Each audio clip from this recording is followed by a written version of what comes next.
Je fais cette vidéo pour expliquer le placement de ma fille puisque j'ai encore beaucoup de questions par rapport à ça. Je rencontre cet homme en 2003, 2004 à peu près, nous restons 3 ans ensemble, il veut un enfant, j'en veux pas, je tombe enceinte et quand je tombe enceinte, il me dit que je m'en occuperai toute seule, je lèverai toute seule cet enfant, ce que je fais. En 2014-2015, il perd sa maman adoptive et il supporte pas cette perte, donc il cassera une vitrine avec un coupe-coupe, il me menacera de mort avec 23 messages. Il fera passer des week-ends à Marine très compliqués. Il est très en colère, il est très agressif, il est excessif. Voilà, ça commence. Donc c'est très compliqué pour Marine. Elle va au CMPP. Et donc les intervenants s'inquiètent beaucoup sur ce qu'elle raconte, ce qu'elle vit.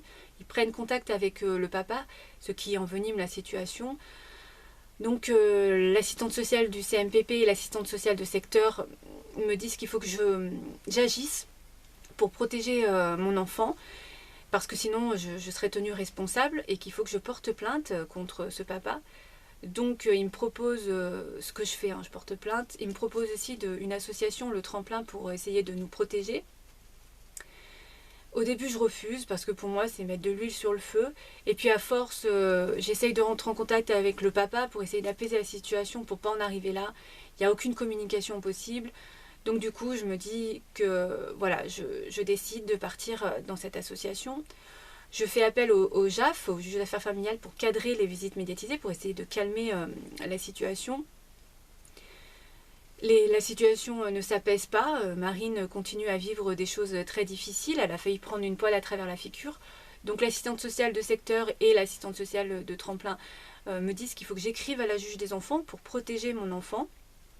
Entre-temps, il y a une enquête de secteur, des assistantes sociales de secteur, qui font un rapport à charge contre monsieur.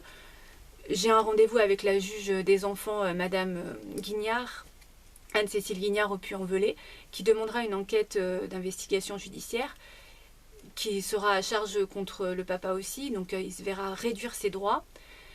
Et en même temps, il y a une mesure, elle demande une mesure d'AEMO et dans la Drôme, puisque lui réside dans la Drôme, et dans la Haute-Loire, puisque moi je réside dans la Haute-Loire. Et c'est là où tout va se transformer, puisque normalement l'AEMO dans la Drôme doit travailler ce lien, puisque ma fille a très très peur de son papa.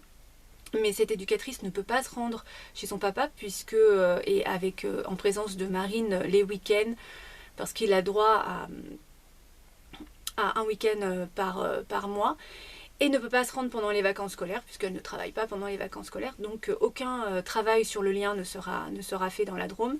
En Haute-Loire, j'ai droit à une éducatrice de l'AEMO, Madame Natacha, je l'ai déjà expliqué, qui ne prendra pas en compte les dires de Marine, bien au contraire, et qui prendra toujours la défense de ce monsieur, même quand il continue à m'insulter. Pour elle, ce n'est pas possible, alors que c'est retranscrit par des gendarmes, enfin bref. Et de toute façon, je comprends assez rapidement, j'enregistre cette femme parce que je comprends assez rapidement que de toute façon, tout est en train de tourner à mon désavantage. Et je comprends que après je rencontre en plus le chef de service de cette AEMO au Puy-en-Velay, et je comprends que j'ai pas affaire à quelqu'un d'humain, j'ai affaire à quelqu'un de financier et à quelqu'un qui a juste envie de garder le dossier le plus longtemps possible. Et pour ça, eh ben, il a besoin que ça soit moi la responsable, tout en sachant que finalement ce problème va continuer grâce à lui. Enfin, je demande un changement d'éducatrice qui bien sûr m'a été refusé. Et cette éducatrice qui fera un rapport mensonger, puisque j'ai enregistré cette personne. Après, lui il retourne avoir des droits classiques. Et la mesure d'AMO continue.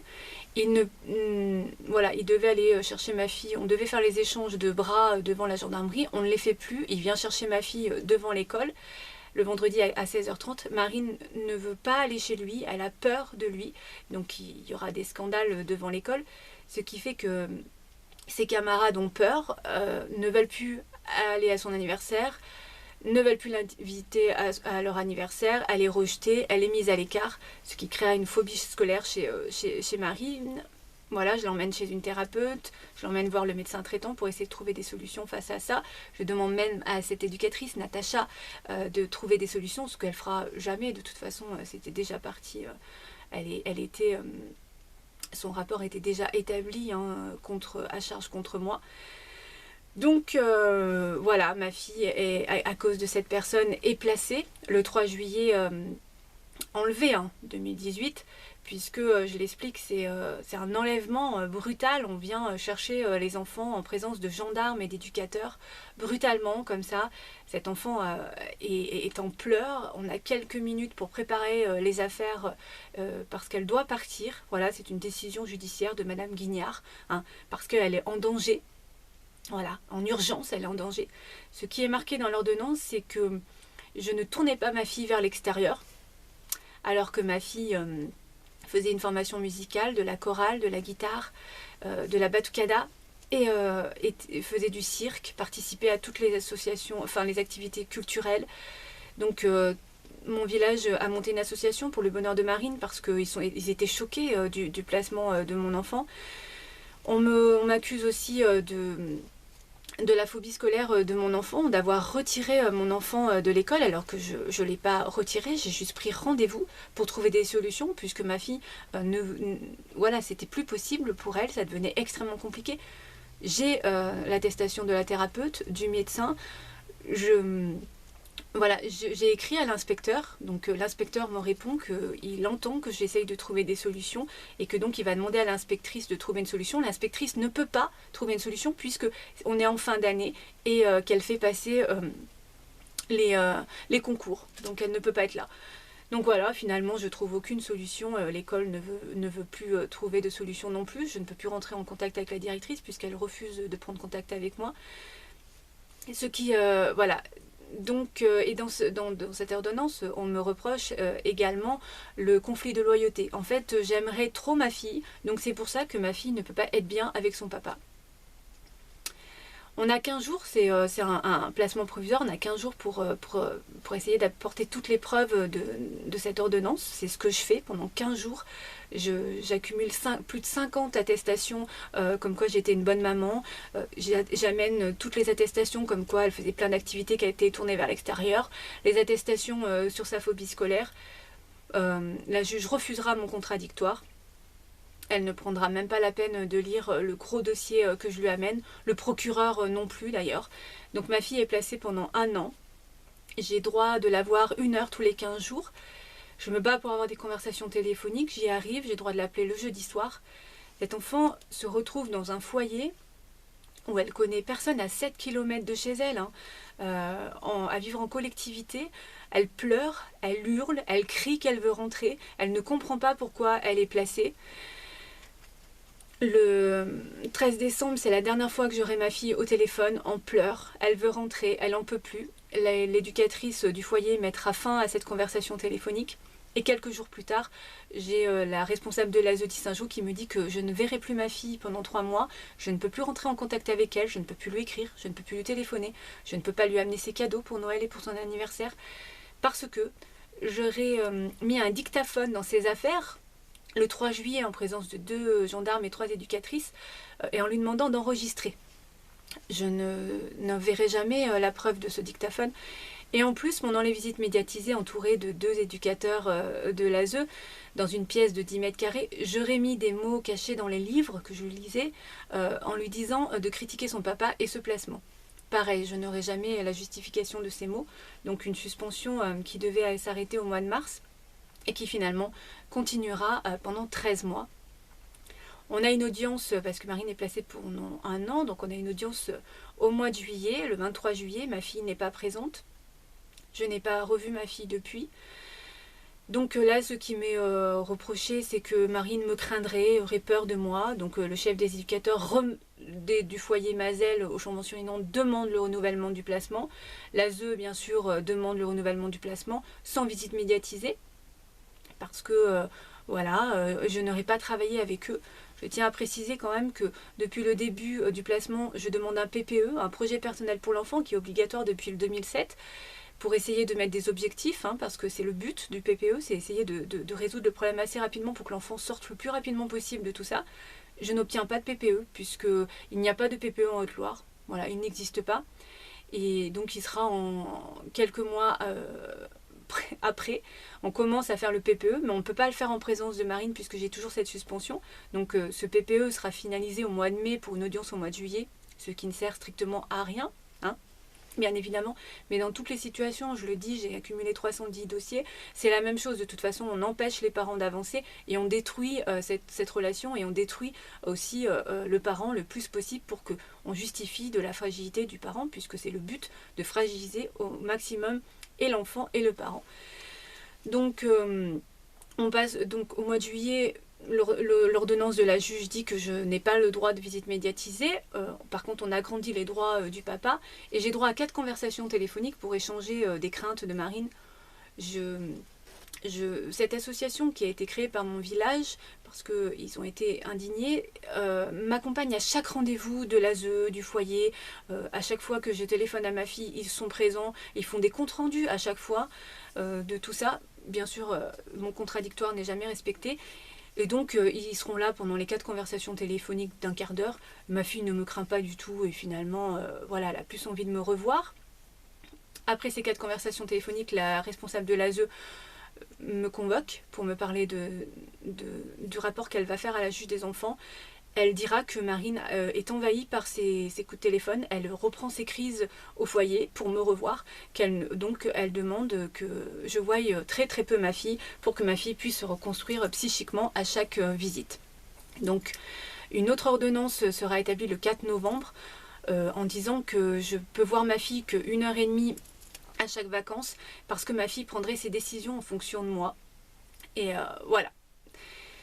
Donc je dois, dans cette ordonnance, pardon, elle dessaisit l'ASE 43 au profit de l'ASE 26.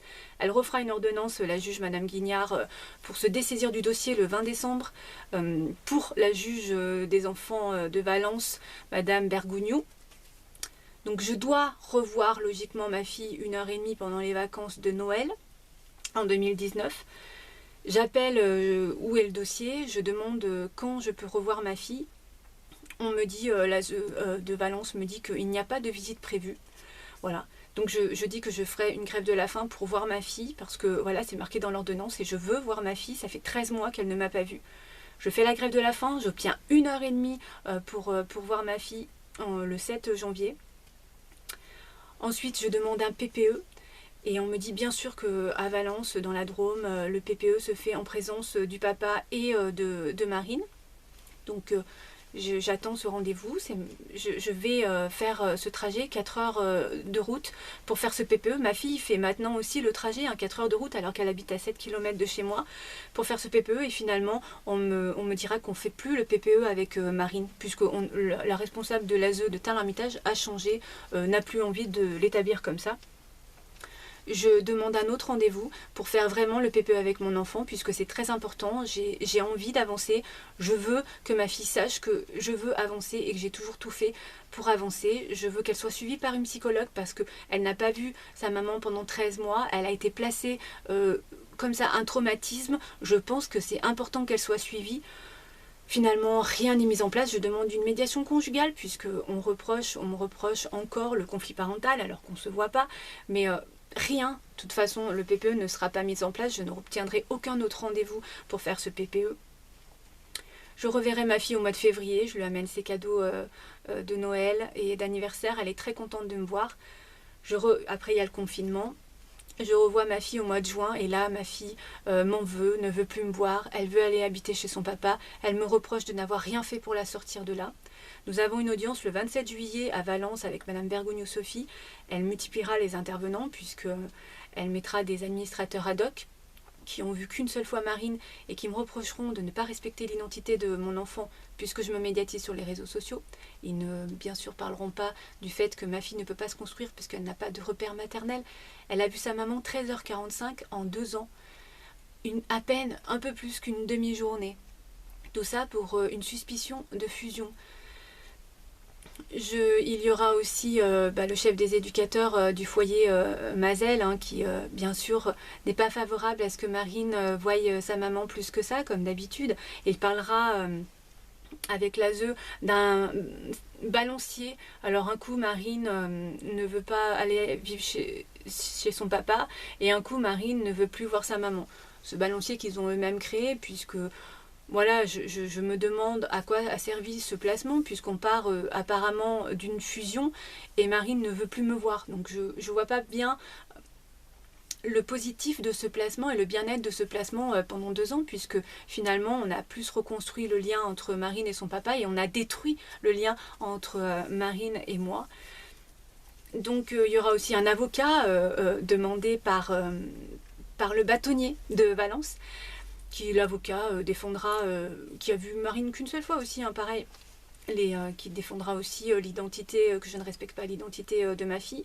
Et il y aura 2 personnes de l'ASE de Valence, et qui feront quand même aussi un rapport à charge et mensonger, hein, puisqu'elles me diront que je n'ai pas voulu travailler avec elles, alors que c'est moi qui ai cherché le dossier, qui ai demandé des comptes rendus, qui ai demandé de faire le PPE. Voilà, ces femmes qui, bien sûr, ne se remettent pas en question et forcément feront un rapport à charge contre moi. Alors, dans l'ordonnance de placement, Madame Bergogneau décide que je vois ma fille qu'1 heure par mois en visite médiatisée, parce qu'il reste un conflit parental persistant, alors qu'avec ce papa, pendant les 2 ans de placement, on ne s'est pas parlé, on n'est pas rentré en contact, on ne s'est pas vu, donc je vois pas de quoi elle parle, et parce que je me médiatise sur les réseaux sociaux. Voilà, donc j'ai droit à voir ma fille 1 heure par mois. On est au mois d'octobre, on arrive bientôt au mois de novembre, et je n'ai toujours pas eu ces visites médiatisées. J'ai fait 4 heures de route encore une fois pour aller faire ce PPE avec ma fille. Ce PPE ne se fera pas, ma fille n'a pas pu être présente au rendez-vous. J'ai demandé un autre rendez-vous à la responsable de l'ASE de Tain-l'Hermitage, elle ne mettra pas d'autre rendez-vous pour faire le PPE. Voilà aujourd'hui où j'en suis, je n'ai aucun lien avec ma fille, je suis interdite de voir ma fille. Je n'ai toujours pas inscrit ma fille, l'ASE m'a toujours pas transmis l'inscription de ma fille au collège. Je refuse que ma fille soit suivie par un CMP, je veux qu'elle soit suivie par une psychologue indépendante, j'en ai trouvé une très bien à quelques kilomètres parce que maintenant elle est placée chez son papa. Je n'ai pas de réponse, je ne peux rien faire. De toute façon, on ne respecte pas l'autorité parentale, on ne met pas d'objectif pour avancer, et je n'ai toujours pas revu ma fille en visite médiatisée. Voilà. Je pense avoir résumé la situation cette fois-ci assez clairement. En tout cas, je voudrais, comme d'habitude, faire un énorme bisou à ma fille.